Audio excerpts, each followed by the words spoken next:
Hey Raf, Hey Miki, hast du heute schon über Filme geredet? leider nein, aber das gedenke ich jetzt zu ändern. Das wird höchste Zeit.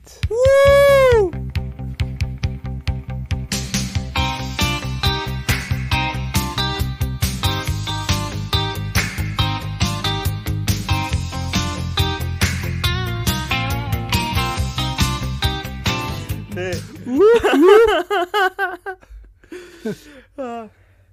Aber das war doch schon mal besser. Das war gut. Also ich fand es insgesamt gut. Das Wu hat mich überrascht. Aber das ist halt, ja, die gute Laune. Ja, wir haben gerade frisch Deathgasm geguckt und der war super geil. Ich kannte den noch nicht. Das war ja dein Pick. Und ja, erzähl Ja. mal was zu dem Film. Ja, ich kannte den schon, aber unabhängig davon, dass ich beim letzten Mal mir vorgenommen habe, mal einen anderen Genrebereich zu betreten und vom Horror wegzugehen, ist mir auf jeden Fall Deathgasm nochmal in den Sinn gekommen, weil der ja thematisch nicht nur sich im Horrorbereich bewegt, sondern auch in den Heavy Metal auf jeden Fall verankert ist. Und da war es mir auf jeden Fall wichtig, dass du den mal gesehen hast. Und dass du vielleicht auch ein guter Gesprächspartner bist, was das Thema Metal angeht. Und fühle mich deswegen habe ich gedacht, dann sollten wir uns den mal vornehmen. Und ich glaube auch, dass der viel zu unbekannt ist und viel zu wenig Gehör bekommt. Ja, also ich habe auch nichts von dem gehört gehabt. Außer als du hast schon mal von dem erzählt. Vor den letzten Aufnahmen hast du dann ja nochmal vermehrt über den gesprochen. Und ich kannte den aber tatsächlich nicht. Also, ne, es gibt ja So einige. langsam der Gedanke gereift. Es gibt ja so einige Heavy-Metal-Filme.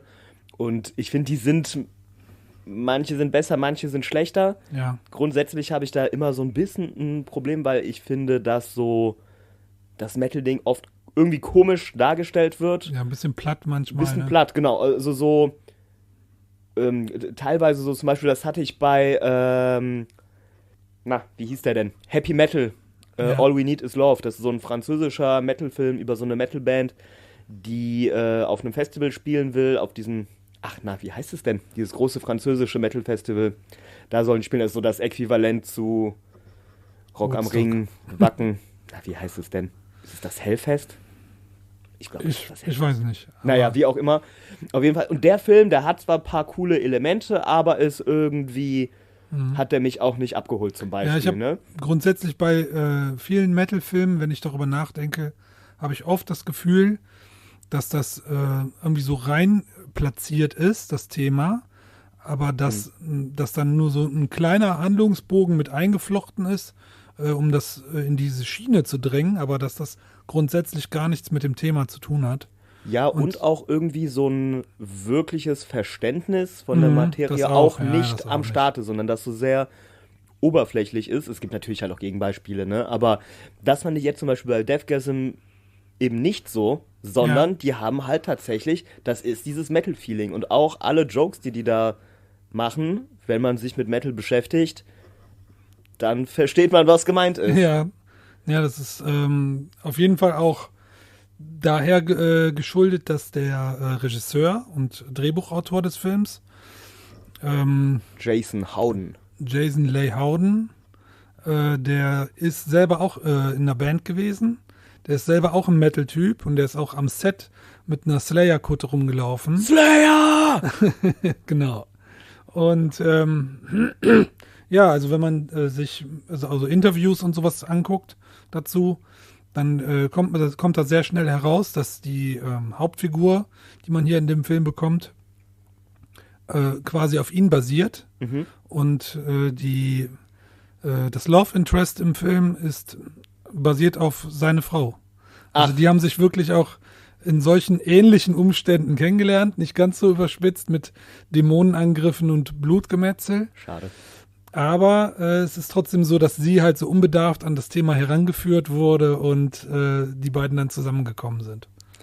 Witzig. Ja. Ey, und genau, hier, Moment of Revelation, dieses Meme, wo der Black Metaler neben dem blonden, Girl süßen sitzt, Mädchen sitzt, ja. ist aus diesem Film. Wusste ich nicht. Das Meme habe ich schon öfters gesehen, aber Also, nicht gewusst. wenn das hier so mit Corpse Paint, ne, auf der Bank sitzt. Ja. Ja. Nee, das ist schön. Ja, war auf jeden Fall, ist ja auch irgendwie cool, wenn einer selber dahinter steht und da mit Herzblut dran geht. Und er hat auch, ist auch sein Regiedebüt als Langfilm und ist ansonsten so ein Visual Effects Macher. Und das merkt man in dem Film auch. Absolut. Also da gibt es Sequenzen, die werden so cartoonig mit Skizzen, mit kleinen Einwürfen weitergeführt oder über eine Überblendung wird auch schon mal für sowas genutzt. Ja, oder cooles zwischendurch Gimmick. sind dann so klein aufblitzende Momente, wo dann so Skizzen und Zeichentrick quasi Elemente reinkommen fast. Ja.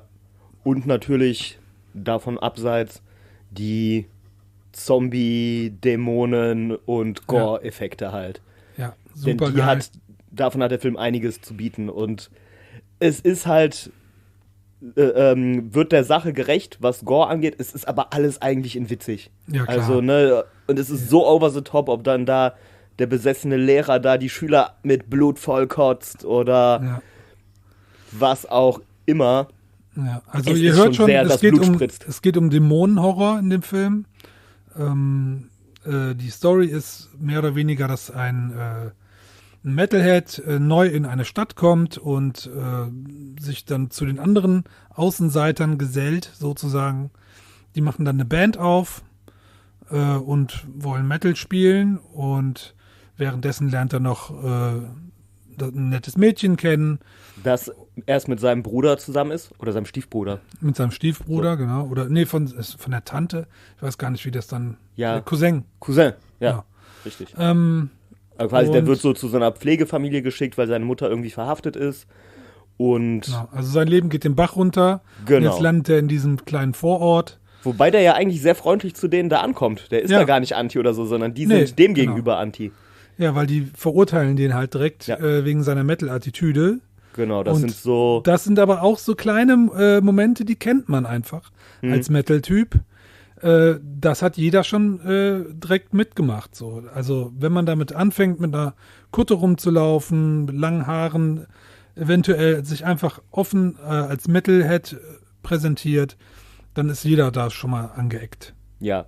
Weil ich muss sagen, ich habe nie eine Kutte, also ich mittlerweile ja, aber das kam erst Natürlich. sehr, sehr spät. Damals so in der Jugend-Metal-Zeit, weiß ich nicht, da waren Kutten eher, also bei mir auf jeden Fall und in meinem Metal-Freundeskreis waren Kutten verpönt in den Nullerjahren, Nee, das Mitte der Nullerjahre. Das war so ein Ding bei uns. ja, also ich bin ja noch ein bisschen andere Generation und in den 90ern gab es auch schon Metal-Kutten. Ja, die gab es Also, ja schon in den 80ern, ja. gab es die Dinger. Also da war das ganz normal. Schwarze Kleidung oder Metal-Kutten. Aber ich finde, das ist trotzdem in den letzten Jahren noch mal mehr geworden. So in den letzten, 5 bis 10 Jahren irgendwie hat man dann langsam auch immer mehr Kutten. Das liegt an deinem Umfeld. Das liegt an meinem verdammten Umfeld. Aber so kam es mir zumindest vor, dass dann irgendwann hat das wieder so eingesetzt, dass immer mehr junge Leute angefangen haben, Kutten zu tragen. Ja, okay. Ist so ein Gefühl. Habe ich jetzt nicht empirisch verfolgt, aber mittlerweile hast du ja Kutten, die sieht man mittlerweile. Also ich wirklich sage, das liegt viel. an deinem Umfeld und du bist immer auf der Suche nach schlechtem Umgang, deswegen unterhalten Deswegen bin ich auch hier gelandet. Deswegen unterhalten wir uns Ja, auch jetzt deswegen. über Filme, weil da kommt nämlich mein schlechter Einfluss. Absolut, ey. Furchtbar. Ganz, ganz furchtbar. Ja, und ja, also was ich hier bei den Visual Effects noch hervorheben wollte, ist, dass der neuseeländische Regisseur und Autor des Films nämlich auch in Hollywood Visual Effects Artist ist, bei sehr namhaften großen Produktionen, wie Planet zum der Affen Beispiel Survival zum Beispiel. ja, oder Prometheus. die Hobbit-Trilogie. Hobbit-Trilogie.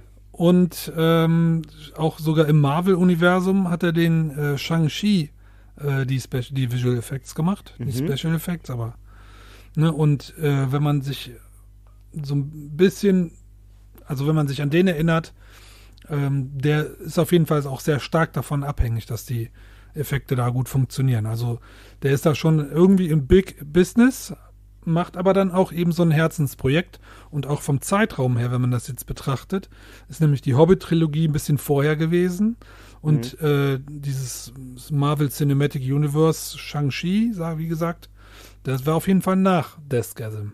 Ja, der von 2015 Genau. ist. Und ist auch nur einer von 2 Filmen, wo der Regie geführt hat, ne? Der nächste genau. war dann ganz Akimbo, Genau, 3 Jahre später. das sollte man auch noch erwähnen. Ganz Akimbo ist ja auch so ein Ding, was in Hollywood dann auch groß angelaufen ist. Ja, mit Daniel Radcliffe. Und mit Daniel Radcliffe ist ja auch nicht gerade ein unbekannter Darsteller. Und der ist auch ziemlich wild und abgefahren. Also ich weiß nicht, ob du den gesehen hast? Ich glaube nicht. Okay. Ich bin mir ziemlich sicher, dass nicht. Ich kenne den Trailer. Ja. Habe ich auch auf meiner Watchlist, aber ich habe den nicht gesehen. Solltest du auf jeden Fall, also wenn dir der heutige Film gefallen hat, Ja. solltest du dem vielleicht auch eine Chance geben. Ja, werde ich nachholen. Ja. Und ansonsten ist auch unverblümt einfach noch zu erwähnen, dass bereits Deathgasm 2 in Arbeit ist. Oh, Und der wird sogar schon in diesem oder nächsten Jahr erwartet. okay, das ist geil. Da Ja. freue ich mich drauf. Das Bin auf jeden gespannt. Fall, weil Ich hoffe, die halten für mich das ist so. das jetzt schon fast 10 Jahre her, und deswegen ist das jetzt umso genialer, dass dann wirklich noch ein zweiter Teil kommt. Ja, hoffentlich wird er gut. Ja. Und nicht ein Ja, man weiß es schamloser nicht, man weiß Money Grab. es. Ja, aber es ist halt trotzdem wieder seine eigene Produktion und so. Mhm. Also, Das bleibt also ein ist ein neuseeländischer Film, ist vielleicht noch erwähnenswert. Mhm. Also der Regisseur selber ist auch mit seiner Liebe zu Splatter-Sachen und so groß geworden, die er natürlich zum Beispiel von Peter Jackson, Bad Taste, ist auf jeden Fall ein ganz großes Vorbild hier, was den Splatter- und Gore-Faktor auch angeht. Und auch die, sagen wir mal, kreative Auslegung und wie die ganzen Leute so verstümmelt werden. Ja, da gibt es auf jeden Fall ein paar sehr coole Ideen und Umsetzungen davon. Ja. Ist ja Es gibt schon auch relativ unheimlich großer Anteil viele auch. kleine Sequenzen, wo ich jetzt beim wiederholten Male dann gemerkt habe, so, ja, das könnte eine Referenz auf den Film sein, das könnte, das zum Beispiel auch die Dämonen, so wie sie agieren und wie sie gemacht sind, wie die aussehen, wie die sich bewegen und sprechen, ist alles sehr, sehr stark in Richtung Original Evil Dead, also Tanz der Teufel. Und also auch selbst so kleine Kamerafahrten oder dann plötzlich so ein Windstoß und die Kamera fährt dann so mit einem Zoom auf ein Gesicht, um so einen Reaction-Shot zu haben. Und das ist auch schon ein bisschen sehr angelehnt an diese Raimi-Kameraführung. Ja, und zu Evil Dead auch die Story hat ja durchaus Parallelen. Also Ja. sprich, Teenager beschwören Dämonen Ja. oder Übernatürliches Genau. ist ja auch sehr Evil Ja. Dead-mäßig. Vielleicht die Story noch weiter erzählen. Also der lernt dann das Mädchen kennen, die haben eine Band und die beschwören dann, die finden dann von einem Idol, was in ihrer Stadt lebt, finden die dann schön verranzt. verfluchte Noten Ja. und auf einem Papier und spielen die dann mit der Band und beschwören damit einen Dämonengott herauf. Und das Ganze passiert schon früher als die Hälfte des Films, so dass danach auf jeden Fall eine ganze Weile lang durcheskaliert wird. Ja, das stimmt. Kann man nicht anders sagen. Also das war, glaube ich, etwas nach 30 Minuten passiert das schon. Kommt hin, also die Band hat sich relativ frisch Und dann ist die gegründet. ganze Stadt schon dämonisiert quasi. Genau. Und dann geht's los. Wird Ja. vorher sogar schon ein bisschen so angedeutet, ne, dass dieser Pflegevater so ein bisschen angeflucht wird. Aber die finden dann ja immer noch zurück, die Leute, und dann einmal spielen die es dann richtig. Also dazu sollte man dann vielleicht noch sagen, die Hauptfigur, die lernt dann relativ schnell im Plattenladen einen anderen Metalhead noch kennen. Auch eine coole Szene, wie die da nebeneinander stehen und sich so die Platten zeigen. Ja, ja. Einfach. Das ist wirklich cool, weil wenn du wirklich mal früher in so einem Plattenladen gewesen bist und du hast dann geguckt, was gibt's für neue Alben, hast ein bisschen gestöbert, ein bisschen gebummelt und du guckst dir dann eins nach dem anderen an und dann steht dann ein gleichgesinnter Dude neben dir und Was ja wirklich eine Sache war. ja, so viele das ist Metalheads so, gab's ja das nicht. ist schön. Also Da war man schon das ist halt auch genauso, exclusive. nicht nur diese Begebenheit, dass der Regisseur selber in der Band war, sondern da sind auch so viele kleine Momente, die aus einem Leben eines Metallers so rausgenommen sind. Absolut, ne? Ob es Total irgendwie cool. so kleine Jokes sind wie proberaummäßig, ey, bin ich hier im richtigen Ton oder Ja, ey, was auch immer, auch so wie die sich versuchen, mit den Platten zu begeistern halt, ne? Oder so Ja. anzugeben, so welche mehr Sachverstand hat und so. Das kennt man ja schon auch ein bisschen. ja, auf jeden Fall. Und ja, das kennt man. Der Plattenladen, Abigails, wie heißt der? Alien Shop oder so Irgendwie heißt so, der. ne? Auf jeden Fall ist Abigail Alien Records. drin. Bitte? Alien Records. Ja. Nicht Abigail. Aber da ist doch Abigail, das steht da auch im Schaufenster drin. Ja, aber das heißt Abigail steht im Schaufenster. Weil die, Weil stimmt, die weil die da da auch die Wahrsagerin ihre- ist, so genau. war das, ne? Ja, okay. Ja, trotzdem Abigail, cooler Name und natürlich Referenz an King Diamond. Ja. Das Abigail-Album. Okay. Musste ich natürlich direkt denken. Abigail ist halt auch einfach so ein. Ja, ey, das ist doch ein absolut ikonischer Name in der Metal-Szene. Eben dank King Diamond. Supergeiles Album übrigens und Hörempfehlung. Und der Plattenladen, der ist ja schon super geil. Also man kennt von früher vielleicht noch so ähnliche Läden, so cool wie der aussah. So einen habe ich in echt aber nie getroffen. Ja, also die ganzen Designs, der Plattenladen ist cool, dieses Klischee zu Hause bei den christgläubigen Eltern oder Pflegeeltern, was auch immer. Pflegeeltern ist auch alles sehr, sehr gut portioniert. Auch die Figuren selber, also die anderen Außenseiter, die ich eben schon mal erwähnt hatte, die er kennenlernt. Also er selber als der Neue in der Stadt, dann gibt's den etwas beleibteren, auch unbeliebten Typen, dann gibt's den nerdigen Fantasy-Typ, der auch immer so Dungeons and Dragons Würfel dabei hat. Mit diesen komischen, weiß ich gar nicht, 12-seitigen Würfel oder Ja, was der da genau, hatte. genau. Ja. Ja, und halt den Typ, den der im Plattenladen kennenlernt, Zack. der dann auch eigentlich der Metalhead in der Stadt vorher alleine war. Genau. Und ja, also die Figuren sind auch irgendwie cool gezeichnet, finde ich, weil auch wenn das so ein bisschen Klischee klingt, aber auch solche Menschen hat man schon mal irgendwo getroffen. Ja. Ne? Und ja, was die halt vereint, ist das Außenseitertum und die haben sehr schnell Bonding auf jeden Fall. Und gründen dann ja auch die Band. Genau. Deathgasm. Da ist natürlich auch die Namensfindung auch super, was da halt auch wieder Ja. für Vorschläge kommen. Die Namen klingen einfach komplett Metal. Ich weiß Ja. gar nicht mehr jetzt, was die, Ja, also ich ja. habe den zum ersten Mal ja gesehen, weiß gar nicht, was die da für Vorschläge Maggot waren, aber Sperm.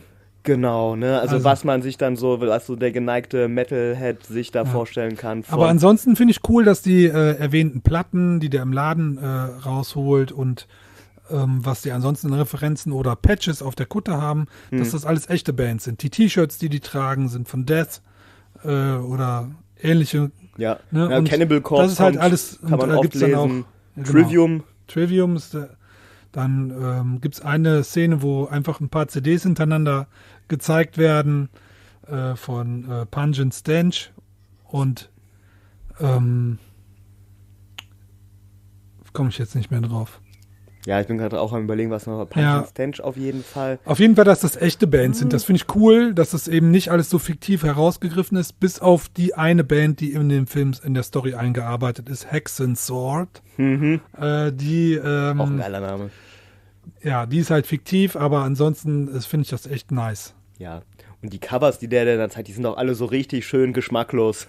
Ja, allerdings. Wer zum Beispiel dann schon mal so Cannibal Corpse Cover gesehen hat oder halt Punch and Stench Cover kennt, weiß, dass die halt sehr gore-mäßig unterwegs sind und ja, auf Leute, die sowas nicht gerade feiern, vielleicht auch als stillos abgetan werden Ja. könnten.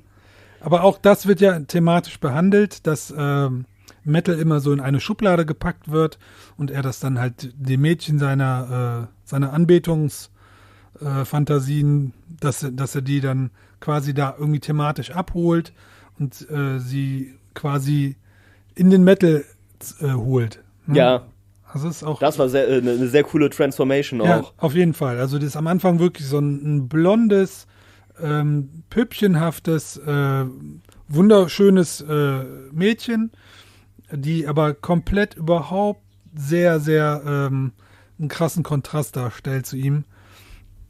und gegen Ende des Films dann auch wirklich sich für das Thema interessiert. Ein absoluter Nerd-Talk super, über genau, super Chris Barnes und Corpse Grinder, ja. George Corpse Grinder Fischer. Und sehr sympathisch. dann auch visuell schon ein bisschen so eine Transformation durchgemacht. Ja, genau, absolut. Ne? Die ist dann ja wirklich so ein Metal Girl geworden. Und in der Mitte des Films ungefähr kommt dann auch so ein Wendepunkt, wo sie dann auf einmal vom leuchtenden Engelmädchen zu einer Axt schwingenden Dämonenkillerin wird. Und das fand ich auch sehr stark. Absolut, das ist da wo die relativ am Anfang im Film, sie bekommt eine CD von ihm ausgeliehen und das meine ich nicht. Ich meine, wo die wirklich die Axt schwingt und den Dämonenschädel zerspaltet. Ach, schon später meinst du? Ja, ich dachte, du meinst quasi ihr ersten Schritt Richtung Metal. Das ist auch cool. Da hat sie ja ihren Discman noch dabei, Ältere werden es noch kennen. Und tauscht dann, ich weiß gar nicht, was die da hört, irgendein Poplied lief und dann merkt man so, ja okay, findet die gerade langweilig und dann, was könnte ich jetzt hören? Ach ja, ich habe ja hier diese CD bekommen und dann hört die da rein und dann hat die so ein Erweckungserlebnis, ne? Dann hat die Hauptfigur hat vorher Brody. schon, genau, die Hauptfigur hat vorher auch so eine Vision, Vorstellung, wenn er Musik hört, wie er auf so einer Bergspitze steht, halt, seine Angebetete unter ihm. Blitze im Hintergrund, Wikingerkleidung und so. Und die Gitarre halt ist auch eine Axt. Genau. Was man sich halt so vorstellt als Metalhead. Ja. Und in dem Moment, wo sie eben diese CD, die er ihr gegeben hat, hört, hat sie das auch. Ja, und das ist echt cool bebildert auf jeden Fall. Das ist dann auch Blitze, die durchs Bild, sie schwingt dann die Axt in den Himmel und da schlägt ein Blitz ein. Und man merkt einfach, da kommt gerade was rüber, so. Das funktioniert und die wird abgeholt. Absolut. Und ich glaube, das kennt ja auch jeder Metalhead, so irgendwie dieses Kopfkino, einmal das und aber auch so diesen Moment, wo man zum Metal gekommen ist. Also wie man die Musik dann empfindet und was das so für so ein Aha-Moment ist. Ja. Der war gut eingefangen da. Was irgendwie, man weiß nicht, was es ist, aber der Regisseur hat auf jeden Fall gesagt, von seinem ursprünglichen Idee und dem Skript mussten die unheimlich viele Sachen rausnehmen, weil das Budget dafür nicht gereicht hat. Das Budget war nämlich sehr klein und waren gerade mal $200.000. Das ist wirklich nix. Und die mussten unheimlich viele Sachen rausnehmen, die auch ein bisschen mehr die Figuren noch gezeichnet hätten. Dafür haben sie aber dann das ganze Geld mehr oder weniger für die Practical Gore Effects ausgegeben. Und das finde ich auf jeden Fall super interessant, dass man dann eher verzichtet hat auf ein bisschen mehr Storytelling und dafür mehr Effekte reingebaut hat und sich überlegt hat, was können wir denn noch für Kills machen? Und was auch witzig ist, dass in dem Ganzen unheimlich viele Penis- und Phallus-Anspielungen gemacht werden. Es wird mit Dildos um sich geschlagen. Es gibt unheimlich viele Sequenzen, die darauf zeigen oder gezeichnete Dämonen mit Penisaugen. All dies hat wohl ursprünglich nicht so stattgefunden, sondern wurde erst während der Produktion, dann hat einer die Idee gehabt, lass uns doch hier einen Penis nehmen. Ja, das ist dann nämlich gerade bei den irgendwie eskaliert. Eltern, als die verflucht sind, finden die das ja in dem Schlafzimmer von denen. Ja. Da eine ganze Palette an verschiedenen Dildo-Variationen und mit denen prügeln die dann auf die Eltern ein. Ja, aber witzig eigentlich, dass das vorher gar nicht so drin war. Stimmt, das kommt dann auf einmal. Und das dann sehr, sehr, sehr stark in so einer Kiste, auf der, was stand dann auf Christian Stuff oder so, ne? Ja, genau. Da hol die erst diese Analkette raus. Das ist eine Art Rosenkranz. Ja. Und unsere Hauptfigur, Brody, riecht dann auch noch an diesem Rosenkranz. Ey, ja, da habe ich mir auch gefragt, Junge, du weißt es doch schon, warum tust du das? Ja. Ja, es gab nur 20 Drehtage. Das finde ich auch sehr, sehr knapp. Also wenn man sich das knappe Budget schon vor Augen hält, dann noch 20 Drehtage. Also die waren auch darauf angewiesen, dass alles sitzt, weil es gibt unheimlich viele Settingwechsel. Es gibt Szenen im Park, Nacht- und Tagaufnahmen. Es gibt eine Schule. Es gibt ganz, ganz viele verschiedene Sachen und das hat mit Sicherheit auch ein bisschen von dem Budget verschlungen und Zeit gekostet, das alles immer wieder aufzubauen. Also 20 Tage ist schon nicht viel und dafür ist der Film wirklich rund. Ich finde auch, das merkt man dem gar nicht an, dass der auch ein so niedriges Budget hatte, weil die Effekte sind wirklich cool. Ja. Und die Schauspielleistungen sind jetzt auch nicht scheiße. Im Gegenteil, die alle machen da einen sehr, sehr guten Job. Also alle Figuren sind da glaubwürdig gemacht. Ja. Und cool. Ja, finde ich auch. Ja, die Special Effects sind auf jeden Fall auch so eine Sache. Der Chef der Special Effects Truppe ist nämlich im wahren Leben einer der besten Freunde vom Regisseur. Und nachdem die dann beide festgestellt haben, wir machen irgendwas mit Film später und sich dann nochmal zusammen telefoniert haben, hat er dem gesagt, yo, wenn du einen Horrorfilm machst, dann bin ich auf jeden Fall dabei. Und der hat wohl auch selber mehr für die Effekte selber ausgegeben, als der eigentlich dann bekommen hat. Also, Ach, krass. Also das war wirklich ein Leidenschaftsprojekt. Ja. Und die haben auch, wie gesagt, während das Ganze entstanden ist, noch Sachen verändert, hinzugenommen und dann überlegt, ja, wie können wir das denn machen? Und sähe das nicht cooler aus? Das wäre noch krasser, sowas haben wir noch nicht gesehen. Und das alles noch einzubauen. Also es war wirklich Creative Overkill, so. Das merkt man dem Film aber auch an. Also man merkt dem die Liebe auf jeden Fall an, mit der entstanden ist. Und halt auch die Liebe zum Metal auf jeden Fall. Ja. Ja, und die Darsteller, also die Hauptfigur Brody, wird gespielt von Milo Corson. Und es war wohl schon ein Darsteller, den man dann in Neuseeland kannte. Der hat auch ein paar Jahre später einen Film gemacht, der heißt Blood Punch. Den gibt es auch auf Deutsch. Ist aber, sagen wir mal, so eine andere Richtung auf jeden Fall. Ne? So ein bisschen wie ein Thriller, würde ich sagen. Und man merkt ihm, also das sieht man gar nicht mehr. Der sieht komplett anders aus, weil er eben nicht diese wallenden langen Haare da trägt, sondern ganz kurze Haare normalerweise hat. Aber was da zu den Darstellern noch zu sagen wäre, ist, dass wie heißt sie jetzt, die Blonde? Medina, genau. Dass die auf jeden Fall wohl sehr bekannte Darstellerin gewesen ist zu dem Zeitpunkt. Und die hat zu der Zeit wohl eine Hauptrolle in irgendeiner Soap, die in Neuseeland wohl gedreht wurde. Ich weiß jetzt nicht den Namen, aber sie war wohl eine der Hauptdarstellerinnen. Und die war auch zu dem Zeitpunkt, wo sie das Drehbuch bekommen hat und die Anfrage, war die wohl in L.A., und hat dann gesagt, das ist auf jeden Fall mal was komplett anderes als das, was ich bisher gemacht habe. Ich bin dabei. Und hatte die auch irgendwie einen Metal-Background, oder? Nee, gar nicht. Okay, also hat gar die nicht. wirklich Die wollte einfach mal was komplett anderes machen und aus ihrer Schiene ausbrechen und fand die Rolle super. Die wollte die unbedingt haben und ist direkt am gleichen Tag wohl noch, so sagt die Legende, mit dem Flieger dann nach Neuseeland geflogen, um da mitzumachen. Geil. Sehr sympathisch. Auf jeden Fall. Ja. Generell, aber die kommt auch im Film super sympathisch rüber. Also die Figur, die da spielt, ja, genau. Richtig cool. Ja, was mir auf jeden Fall noch so ein bisschen aufgefallen ist, lag vielleicht auch an der Zeit, wo ich den gesehen habe. Der war ja 2014 oder 15 ist der erschienen, aber 2014 ist der entstanden. Das hat ein bisschen gedauert, gerade wegen diesem No-Budget-Ding oder Low, bis der dann auf Festivals gezeigt wurde und dann Verleiher und so weiter. Aber was auf jeden Fall zu der Zeit, wo ich den gesehen habe, also ungefähr 2016, schätze ich jetzt mal, als er hier in Deutschland dann rauskam, hatte ich auf jeden Fall sehr präsent noch eine Serie, die thematisch nämlich in dieselbe Kerbe schlägt. Und zwar Todd and the Book of Pure Evil. Kennst du das? Nee, habe ich auch nie gehört.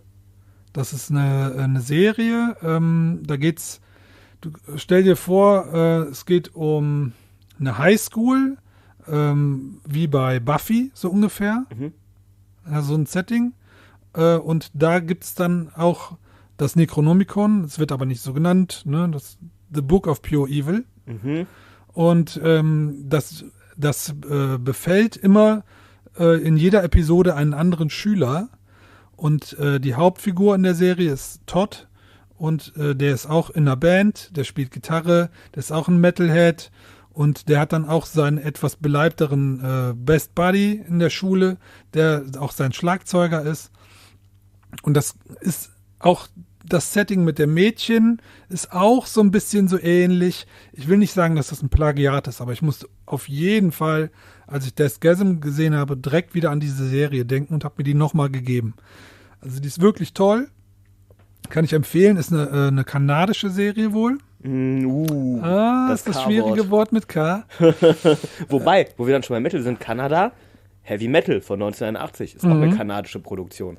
Muss man mal hier zur Ehrenrettung von Kanada anmerken. Ja, also, aber die Serie ist, also wenn dir das jetzt heute gefallen hat, solltest du der Serie vielleicht auf jeden Fall mal eine Chance geben, weil die ist wirklich witzig. Die hat 2 Staffeln mit jeweils 10 oder 12 Folgen. Ich muss jetzt ein bisschen ausholen. Und die zweite Staffel ist dann schon ein ganz anderer Schlag. Die setzt zwar storymäßig genau da an, wo die erste aufhört, aber die zweite ist dann noch wilder und verrückter und die hat dann auch, jede Folge hat einen anderen Stil, wie das Ganze erzählt wird. Manchmal gibt es dann so schwarz-weiß, 50er Jahre Besessenheit und sowas. Also ganz, ganz wild die zweite. Hat auch keine 3. Staffel bekommen, obwohl die Geschichte noch nicht zu Ende erzählt war. Und sowas ist immer Mist. Und dann haben aber auch, weil das ein Herzensprojekt von den Machern war, haben die das Ganze weiter konzipiert und als Animationsfilm gibt es dann nämlich einen Film als Abschluss der Serie, der ist animiert, aber alle ursprünglichen Sprecher vom Cast sind auch wieder mit dabei. Okay, also das persönliches Ende. Ja. Haben die ja so ein bisschen so dann ja gemacht wie bei hier Firefly. Genau. Die haben das ja so ähnlich gemacht, dass sie das dann so mit diesem Film. Ja, oder bei Drawn Together gab es das auch. Ja, immerhin, dann haben die deswegen quasi so ein bisschen auf die schmale Spur dann geendet. trotzdem noch was gemacht hat und das vielleicht mit der Animation löst. Ja, aber wenn ist auf jeden Fall erwähnenswert. Interessant. Cool. Also weil dann Macht bin ich auch gespannt. Unheimlich Spaß. Wie dann so, also es klingt ja jetzt so, als ob die dann ja auch filmisch halt in jeder Folge irgendwie versucht hätten, irgendwie andere Schwerpunkte zu setzen. Interessiert. Ja, hast du die hier? Das ist cool. Ja. Na dann weißt du, was passieren wird. Natürlich. Ja, das ist auf jeden Fall, ist mir auch selbst, wo ich gestern oder vorgestern entschieden hatte, welchen Film wir jetzt letztendlich besprechen sollten, habe ich direkt auch wieder die Connection im Kopf gehabt zu Todd and the Book of Pure Evil. Weil auch, also das ganze Writing ist so ein bisschen so ähnlich. Aber es ist dann doch ein bisschen mehr Serienpamphlet und ein bisschen mehr Monster of the Week. Ne? Und nächste Woche ist dann wieder alles vergessen, was vorher passiert war. Muss ja nichts Schlimmes sein. Ist, genau. Aber es funktioniert trotzdem, war sehr sympathisch. Ja, was können wir noch zu sagen zu Deathgasm? Die Practical Effects. Ja, das hatten wir ja schon so ein bisschen zwischendurch gemacht, dass die wirklich sehr ordentlich aussehen. Also die Dämonen-Zombies, nenne ich sie mal. Ja. Und die Bluteffekte müssen sich nicht verstecken. Nee, die sind wirklich gut. Ja, sehr, sehr cool. Was die Geschichte ja auch noch hat, ist so ein, oder der Film auch hat, ist so ein Coming-of-Age-Element. Ja. Ne? Vor allem, wenn du mir jetzt gesagt hast, dass halt die Hauptfigur ja autobiografische Züge auf jeden Fall hat, im Interview. Dann merkt man das auf jeden Fall, dass das da mit drin ist, weil der Charakter sich dann ja eben von diesem etwas verschüchterten Nerd, auf dem auch eher so rumgetrampelt wird, teilweise, dass dem irgendwann Rückgrat wächst und er für sich einsteht. Ja. So, das wäre dann so dieser Coming-of-Age-Aspekt in der Geschichte, der jetzt nicht so, obwohl, ist das so eine These, so in so Metal-Filmen Weil das kommt schon vor, dieses Coming-of-Age-Element in so Metal-Filmen. Ja, doch. Das also kommt ich würde vor. sagen, Also auch bei Heavy Detroit Trip oder Rock so City, hat man das ja im Grunde. Detroit Rock City ist auf Detroit jeden Rock Fall. City. Kennst du eigentlich den Film Metalhead? Diesen isländischen? Ja. Ne, der hat das ja komplett im Der Mittelpunkt. ist auch toll. Wobei der aber auch, der ist wirklich super. Auch einer der sehr, sehr coolen Metal-Filme. Ja.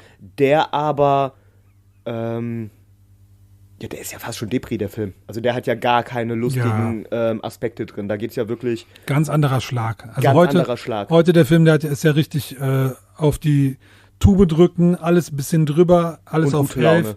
Gute Laune, viel Gematsche, gute Jokes, Ja, gute Musik. Ja, also die Musik könnte man vielleicht nochmal vorheben, Ja, denn in unbedingt. dem Film wird auch nicht damit gespart. Da wird die ganze Zeit einem feinster Metal um die Ohren gehauen.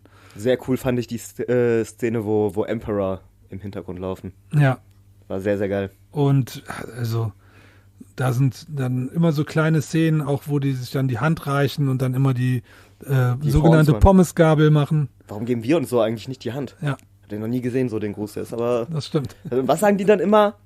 Metal Brothers? Brotherhood of Steel. Nee. Brotherhood of Steel. Das war's, richtig. Ja. Brotherhood of Steel. ja, das ist auch wieder so ein Joke. Das sind auch einfach so zwei Metal-Worte, die zusammengesetzt einfach. Das passt. Einfach genau. Hat was Manowar-haftes. Ja, auch, dass die ganz casual mal eben mit Corpse Paint durch die Stadt laufen, ist auch sehr, sehr witzig. Oder dann wirklich, also muss man sich wirklich vorstellen, wie so ein schwarz bekleideter Corpse Paint tragender Mann auf der Bank sitzt und ein Eis schlägt. Ja, das ist wirklich witzig. Jeder mag Eis. Allein das Bild, ja. Jeder mag Hula Hoops. Ey, und ich muss ja auch sagen, apropos so zur Metal-Szene, ne, das ist ja so immer, sieht böse aus, ist aber eigentlich alles ganz lieb und harmlos. Ich weiß noch so, kleine Anekdote, eines meiner ersten Metal-Konzerte war Dimmu Borgir 2003 in der Live Music Hall in Köln Ja. mit Vorbands Hypocrisy und Mit 12. Norfa, wenn ich mich recht erinnere, und da bin ich mit einem Freund hin und meine Eltern haben uns gefahren. Und ich weiß noch, wir sind dann da halt Ja, mit 12 halt. nee, warte, da war ich 16. Ja, okay. 16, auf jeden Fall, meine Eltern haben uns noch gefahren und die sind dann da an dieser Straße, wo die Live Music Hall ist, du kennst ja, ne, wenn da die Schlange nach draußen steht. Ja. Und da waren halt auch Leute mit Corpse Paint dabei. Meine Mutter wollte uns erst nicht rauslassen, weil die Angst hatte, was das da für eine Veranstaltung ist. Und wir sind dann aber... Satanische Rituale. Satanische Rituale. Wir sind dann da aber trotzdem rein und ja, es war super easy. Also es war wirklich eine sehr entspannte, friedliche Atmosphäre und eben die mit Corpse Paint haben die meisten Jokes gemacht da drin. Hey, Metal-Typen sind alle nett. Ja, außer die paar, die rituelle Morde begehen und Ja. uns ein bisschen übertreiben. Aber die Zeiten sind ja auch schon lange vorbei, so mit den verrückten Skandinaviern Ja. aus den 90ern. Mayhem sei Dank. Mayhem sei Dank. Ja. Hehe. Ja, aber genau, das zum Thema Corpse Paint. Ja. Und ich glaube, ich bin mir nicht sicher, ob es in dem Jahr war oder im Jahr später, hatte ich auch das einzige Mal in meinem Leben Corpse Paint bei einer Halloween-Party. Eine Halloween-Party. Ich glaube, das war dann 1, 2 Ja. Jahre später. Das war auch noch zu Schulzeiten auf jeden Fall. Da weiß ich noch, da hatte ich hier den Abbat gemacht. Okay, aber war es nicht draußen im Supermarkt und dir ein Eis kaufen? Wahrscheinlich war es Bier. Dass man sich dann vorher noch so das gute Landfürst oder so, dass man sich wovon man damals wahrscheinlich für 3,50 € irgendwie 7 Flaschen bekommen hat oder so. Ja.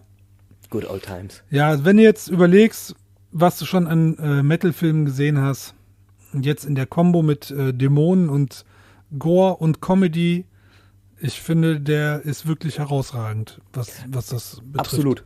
Also ich habe beim Gucken auch so ein bisschen versucht, so die Metal-Filme, die ich halt schon kenne, zu sortieren und den so zu vergleichen. Und der ist der war super. Der war wirklich, wirklich super. Ein paar Titel haben wir ja eben schon genannt, so, ne, von wegen halt eben Heavy Trip, der ist wirklich cool, der aber auch anders ist. Fand ich den jetzt aber besser. Also ich würde sogar sagen, Deathgasm gefällt mir besser als Heavy Trip. Detroit Rock City ist so ein Klassiker. Heavy Metal ist natürlich so der animierte, ne, ist halt auch so ein Klassiker. Ja, School of Und- Rock. Und genau, Das ist ja kein Metal, aber- stimmt, School of Rock, den mag ich auch sehr gerne. Ja, School of Rock ist auch wirklich cool. Airheads, ja, der ist auch sehr cool. ja, aber ja, Aber finde ich den auch jetzt besser. Deathgasm hat mir auch besser gefallen. okay. Die sind natürlich sehr unterschiedlich, die Filme Ja. halt. Und Ja, ich Airheads denke hat jetzt natürlich noch einen ganz an anderen... Spinal Tap, ne? Oh, natürlich. Das ist Spinal... Ja. Oh. Den darf man nicht vergessen. Der ist auch... verdammter Klassiker. Und kennst du auch Rockstar? Mit Mark Wahlberg, der, Ja. ne? Nee. Den Da habe ich muss- nicht gesehen. Also ich weiß, dass es den gibt und ich weiß, Ja. der soll gut sein. Gebe ich dir heute mit. Gibst du mir heute mit? Ja, sehr gut. Ja, nice. Weil den habe ich mir auch schon ewig vorgenommen und habe den aber noch nicht Also der gesehen. hatte auch alleine schon, wenn man überlegt, der Arbeitstitel von Rockstar ist nämlich eigentlich Metal God. Aber die haben sich dann doch entschieden, Rockstar könnte ein bisschen mehr Publikum ansprechen. Ja, ist wahrscheinlich halt auch so, ne? Aber es geht um Metal, es geht um Judas Priest, ne? Also Die auch will in jetzt diesem nicht- Film heute Erwähnung finden. ja, natürlich. Zu Recht. Painkiller. Ja, Mit der zu Recht. Painkiller, ne? Genau, der stimmt, ja, die CD hält er in der Hand. Auch diese kleinen Sachen, die heute jetzt hier so mit rückwärts abspielen. Und so. ja, der Klassiker. Das ist ja auch alles mit dieser satanischen Metal-Musik, geht ja einher. Genau, mit diesen Klischees, die man so kennt, Ja, ne? Mit ja. versteckten Botschaften und eben Teufelsbeschwörung, Teufel wieder. Genau, die Masche, wie die den Dämonen dann zurückrufen, ist dann ja auch den Song rückwärts zu spielen. Genau. Ja, finde ich auch Wundervoll. sehr witzig. Und am Ende nach den also die Post-Credit-Szene, ne, wo er dann Ja. also Zack opfert sich irgendwann. ja. Spoiler. Und am Ende nach den Credits sprechen die halt über eine Schallplatte miteinander. Und genau. Und gehen nochmal Bandnamen durch Und irgendwie. gehen nochmal Ne? Bandnamen durch. Auch so. wieder irgendwie so ganz bescheuerte Sachen. Naja, aus Angel dem Come Jenseits. oder was weiß ich, was da noch war. Ja. Ah, Eine kleine Anekdote habe ich noch, und zwar auch aus einem Interview mit dem Regisseur, dass die ein paar Jahre, nachdem das Ganze jetzt schon versackt ist und der auch wieder komplett andere Projekte auf dem Schirm hatte und gemacht hat, hat er da nicht mehr dran gedacht. Die haben irgendwann zu Hause einen Garagentrödel gemacht und der hat dann einfach auch ein paar Sachen rausgestellt von alten Requisiten und sowas. Und unter anderem hat er gesagt, er hat sich dann gerade mit jemandem auf dem Dorf Trödel unterhalten und ein anderer Mensch, den hat er dann im Augenwinkel wohl beobachtet, der ist dann zu einer Kiste gegangen, die auch auf dem Marktstand war, und das war diese besagte Church Stuff Kiste. Und da waren dann noch die blutverschmierten Requisiten, also ein Doppeldildo und diese Analkette. Und mit blutigen Spritzern und ekligen kleinen Restsubstanzen in der Kiste. Und der Mensch hätte dann wohl die Kiste verschreckt geguckt, die Kiste wieder zugemacht und ist dann ohne ein weiteres Wort hat er sich vom Dorftrödel entfernt. wenn ich mich unauffällig verhalte, tut er Also- mir nichts. Aber das hat er erst realisiert, als der dann nachher geguckt hat, was war denn eigentlich in der Box. Ja, schöne Sache. Das ist auch eine Metal-Geschichte. Ja, auf eindeutig jeden Fall. sehr, sehr Metal. Brutal. Genau. Ja, ansonsten würde ich sagen, sind wir durch. Ja, ich habe nichts mehr hinzuzufügen dazu. Auch der macht richtig Spaß. Also für Metalheads Viel Ein zu Muss. unbekannt, viel zu unbekannt. viel zu unbekannt. Ja, dem stimme ich zu. Der macht richtig Laune. Komplett runde Nummer, gute Laune-Ding. Zugreifen. Man für muss, sich Normalos. man muss sich vorstellen, selbst in einem Umfeld, in einem Freundeskreis, wo viele Metalheads dabei sind, muss ich den schon 3 Leuten empfehlen und mit denen gucken. Du Armer. Also Ich musste den das- mit jedem einzelnen ja, gucken, nee, das ist also natürlich. das ist halt viel zu unbekannt, das ist unverständlich. Aber das ist wirklich wahr. Weil, ich wüsste auch nicht, dass ich den Namen mal irgendwo gelesen habe. Man Ja. stolpert ja manchmal über irgendwelche Listen, wo dann ja die Metal-Filme, die man kennen muss. Ich erinnere mich nicht, den gelesen zu haben mal. Mhm. Kann sein, dass ich ihn überlesen habe. Might be. Aber ist auf jeden Fall nicht einer der Titel, der irgendwie schnell fällt, wenn man so von Metal-Filmen redet. Trotzdem gab es dann das Mediabook dazu, eine Zeit lang wirklich auch zu Ramschpreisen im Elektrofachmarkt deines Vertrauens. Gibt sowas noch? Ja, ich glaube, die sind da ein bisschen, Ich bin da am Hansaring letztens wieder vorbeigefahren. Da blutet mir das Herz, wenn ich sehe, was ja, da... das ist traurig. Also physische da Medien, passiert ne? ist. Kauft das weiter. Aber der ist tatsächlich aus so einem Laden gekauft, das Mediabook, und ist eine wunderschöne Edition mit dem Soundtrack dazu, und das ist, alleine ist auch schon das Geld wert gewesen. Ja, also wirklich auch mal Als wieder sehr Compilation. schöne Angeber-Edition, die du hier hast Ja, davon. natürlich. Mega halt, ne? Mit dem Soundtrack auch. Auf den freue ich mich übrigens auch. Den werde ich mir gleich, glaube ich, auf der Heimfahrt auch mal reinziehen, weil super cool. Ja, Ja, super cool. Okay. Ich bin gespannt, wie der ist. dann vielleicht haben wir das Interesse geweckt, vielleicht hattet ihr Spaß oder habt Anregungen, hinterlasst es in den Comments und gebt uns ein Like und die Glocke und so. Und wenn wir schon bei Comments sind, dann Jetzt habe ich es gesagt. empfehlt doch euer Lieblings-Metal-Album of all time. Oh ja, das ist Schreibt natürlich das drunter. interessant. Das würde mich mal interessieren, was Ja. da. Vielleicht entdeckt man ja noch was Neues. Oder wie seid ihr zum Metal gekommen? Habt ihr auch Dämonen beschworen? Ja. Ja. Oh, was war deine erste Metal-Platte? Oh, da müsste ich überlegen. Ich glaube, wenn das in den Bereich fällt, Rage Against the Machine ist Alternative Metal. Ja, Aber ist jetzt nicht true, aber nee, aber Zählt. das ist, also ich würde sagen, das war meine erste Platte, die mich wirklich hart in den Bereich gezogen hat. ja. Bei mir war, also das erste Album, das ich mir gekauft habe, war auf jeden Fall kein Metal-Album, aber hat mich zu Gitarrenmusik gebracht, war Ja. die Americana von The Offspring. Feiere ich bis heute das Album. Ja, Danach kam Bloodhound Gang und dann kam meine erste Metal-Platte mit der S&M von Metallica, die damals, also auch untypischer ja. Einstieg ein bisschen, aber ja, das war halt so die Zeit, ne? Die waren damals halt, Was für eine verrückte Zeit. ja, das war halt, Also bei mir war das auf jeden Fall, Ende ich habe auch 90er, schon Anfang vorher Punk gehört, verschiedenste Sachen, Deutsch-Punk, englischen, amerikanischen Punk.